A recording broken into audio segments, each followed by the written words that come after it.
Şəhər övladları üçün təşkil olunan Yaşat yay düşərgəsi yekunlaşıb. Yaşat fondunun və Asan Könülləri Təşkilatının birgə layihəsi çərçivəsində 400-ə qədər uşaq düşərgədə olub, ekskursiyalarda, təlimlərdə, əyləncəli və intellektual yarışlarda iştirak edib. Bu barədə əməkdaşımız məlumat verir.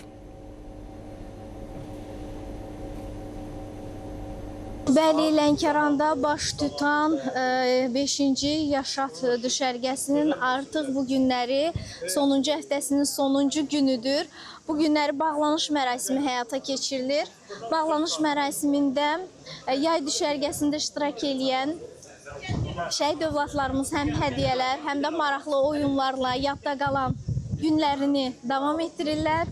Hazırda bu günləri artıq yay düşərgəsinin sonuncu günüdür.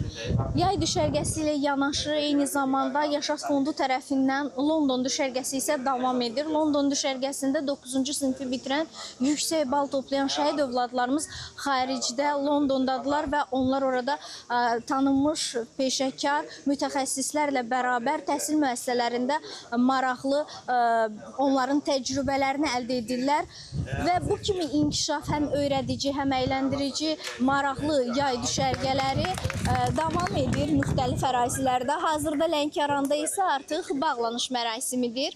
Kadrlarda sizə təqdim edirik.